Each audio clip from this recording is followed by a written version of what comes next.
नमस्कार. आपल्या सगळ्यांचे सोशल महाराष्ट्र न्यूज चॅनलमध्ये हार्दिक स्वागत. चला वळूया तर एका नवीन बातमीकडे. आजची बातमी. सुरत नागपूर महामार्गावर मोराणे गावाजवळ असलेल्या उड्डाणपुलावर अचानक भले मोठे भगदाड खाली पडून आल्याची माहिती ग्रामस्थांना मिळाली होती.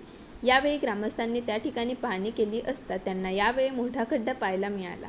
या संदर्भात त्यांनी तात्काळ महामार्ग प्रशासनाला कळवून देखील महामार्ग प्रशासन घटनास्थळी दाखल झाले नसल्यामुळे पोलिसांना या संदर्भातील माहिती देत संबंधित महामार्गावरील वाहतूक तात्पुरती वळवण्यात आल्याची माहिती ग्रामस्थांनी यावेळी दिली. नमस्कार, मी सागर ढुरे, मोराणे ग्रामस्थ.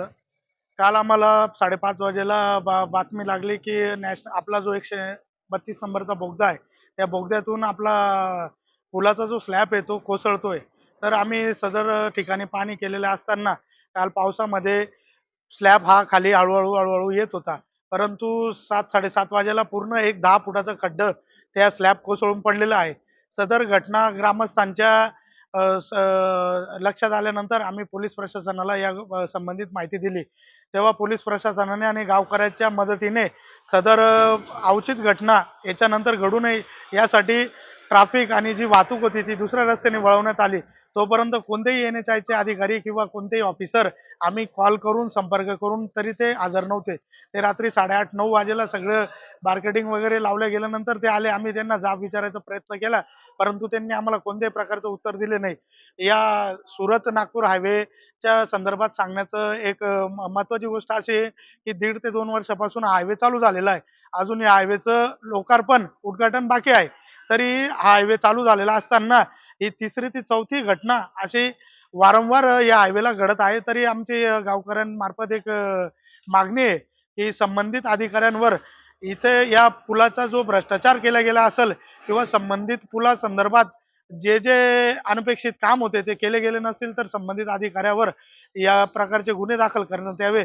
तसेच अधिकारी जर यापुढेही जाऊन एखादी घटना जर घडण्याची वाट बघत असेल तर मी मीडियाच्या माध्यमातून पोलीस प्रशासनाला तसेच सरकारला एक आवाहन करतो की संबंधित अधिकाऱ्यांना याचा जाब विचारावा आणि जे अधिकारी याच्यात दोषी आढळतील त्यांच्यावर तात्काळ गुन्हे दाखल करून नॅशनल हायवे जो हा आमचा आहे सुरत ते नागपूर याची परत एकदा तपासणी करून व्यवस्थित लाईट चालू आहे का नाही आहे, याचे साईड रस्ते तयार झाले आहे का नाही आहे, तरच याचं लोकार्पण करून लोकांच्या सेवेसाठी याला उघडा करण्यात यावे, अन्यथा याला बंद करण्यात यावे.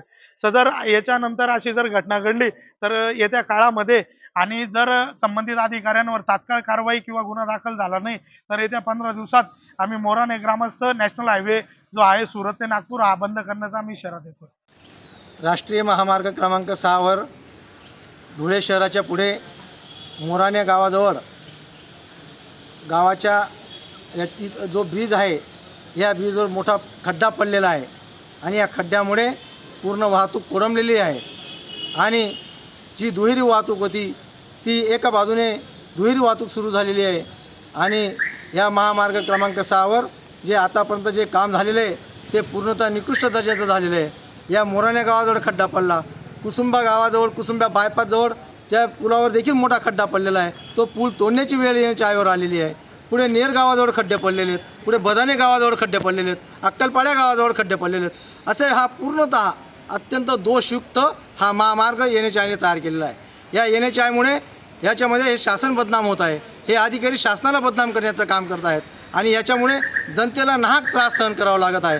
अनेक वर्षापासून सुरू असलेले काम गेल्या 10 वर्षापासून हे काम सुरू आहे, पण अद्यापपर्यंत परिपूर्ण रस्ता तयार होत नाही, परिपूर्ण लोकांना सेवा देता येत नाही आणि फक्त ठेकेदारांना त्यांच्या ह्या कामाचं बिलं अदा करण्यात येऊन फक्त त्यांना मलिदा देण्याचं काम या NHIने केलेलं आहे. आणि म्हणून मी शासनाकडे अशी मागणी करत आहे की ज्या ठेकेदारांनी हे काम केलेलं आहे, जो दोषयुक्त रस्ता त्यांनी तयार केलेला आहे, या दोषयुक्त तयार करणाऱ्या ठेकेदारांवर शासनाने कायदेशीर कारवाई करण्यात यावी आणि त्यांच्याकडनं पैसा वसूल करण्यात यावं आणि त्यांना जेल काय असते ह्या जेलीमध्ये त्यांना टाकण्याचं काम, जेलीचं हवा खाण्याचं काम हे शासनाने NHIने करावं असं मी त्यांच्याकडे मागणी करतो. आणि NHIचे अधिकारी देखील त्याच पद्धतीने दोषी आहेत, त्यांच्यावर देखील कारवाई झाली पाहिजे अशी मी या भागातील लोकप्रतिनिधी असल्याकारणाने मी संग्राम गोविंदराव पाटील या गटाचा जिल्हा परिषद सदस्य आहे, या भागाचा लोकप्रतिनिधी आहे आणि मी वेळोवेळी या NHIच्या याचे निवेदन खूप दिलेले आहेत.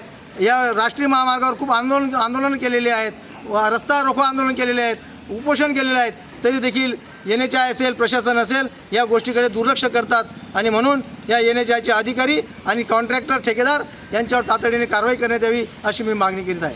बातमी आवडल्यास चॅनलला लाईक व सबस्क्राईब करा व दररोज अशा नवनवीन बातम्या पाहण्यासाठी चॅनलला फॉलो करा. धन्यवाद.